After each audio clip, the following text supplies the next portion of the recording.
Click the bell icon to get latest videos from Ekeeda. Hello friends, in previous video we have studied the construction and working of transformer.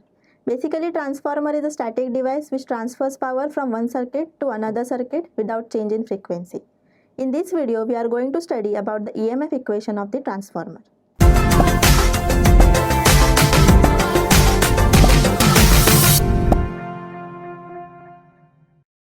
Now, while studying the EMF equation of the transformer, let us consider certain values. Let n equal to number of turns of the winding, phi is equal to flux at any instant, phi m is the value of maximum flux, then E be the value of instantaneous value of induced EMF. Now we know that the formula for the flux at any instant is given by phi is equal to phi m sine of omega t. Now when this flux links with the n turns of the coil, then the induced EMF can be given by the formula E is equal to minus d by dt of n into phi. Now let us take the number of turns outside of the derivative sign. Hence we can rearrange this equation as E is equal to minus n d phi by dt. Now we have already seen the formula for flux phi in equation 1. Let us substitute the value of flux phi from equation 1 in above equation. E is equal to minus n d by dt of phi m sine of omega t. Now let us solve this derivative. Here the flux phi m is constant, hence it can be taken outside the derivative. We know that derivative of sin theta is cos theta. Hence the derivative of sin omega t will be cos omega t multiplied by omega. So let us solve this derivative. E is equal to minus n phi m d by dt sin omega t. We can further solve this equation as E is equal to minus n phi m cos omega t into omega. Now we know that formula for cos omega t in terms of sin omega t can be written as cos omega t is equal to sin pi by 2 minus omega t. If we take minus sign on both sides of equation, we can modify this equation as minus cos omega t is equal to sin of omega t minus pi by 2. Let this be equation number 3. Hence, substituting the value of equation 3 in equation 2, we get E is equal to n phi m omega sin omega t minus pi by 2. Let it be equation number 4. Now let E max be the maximum value of induced EMF.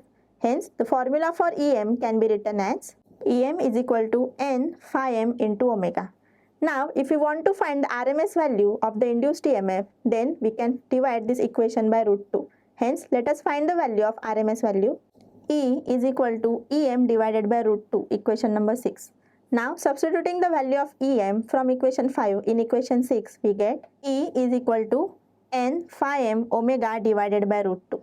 But we know the formula of omega, which is given by omega is equal to 2 pi f. Let it be equation number 8. Substituting equation 8 in equation 7, we get E is equal to n phi m 2 pi f divided by root 2. Further solving this equation, we get E is equal to 2 pi by root 2 multiplied by n phi m into f. If we solve this term 2 pi by root 2, we get 4.44. Hence, the final formula for EMF equation of transformer can be written as E is equal to 4.44 f phi m into n. Now, if we consider the primary winding, let E1 be the value of induced EMF in the primary winding and N1 be the value of total turns of the primary winding. Hence, the EMF equation for the primary winding can be written as E1 is equal to 4.44 f phi m N1. Similarly, if we want to derive the formula for EMF equation of the secondary winding, let N2 be the turns of the secondary winding and E2 be the EMF of the secondary winding. Hence, the formula can be written as E2 is equal to 4.44 f phi m into N2. In this way, we have derived the EMF equation for the primary winding as well as secondary winding. Now, if Bm is the value of maximum flux density and A is the area of cross section, then we can write the formula as Bm is equal to phi m divided by A. In this way, by substituting the value of flux phi m from the EMF equation, we can find the value of maximum flux density. Thank you friends for watching this video. Stay tuned with Ekeeda and do subscribe our channel Ekeeda. Thank you.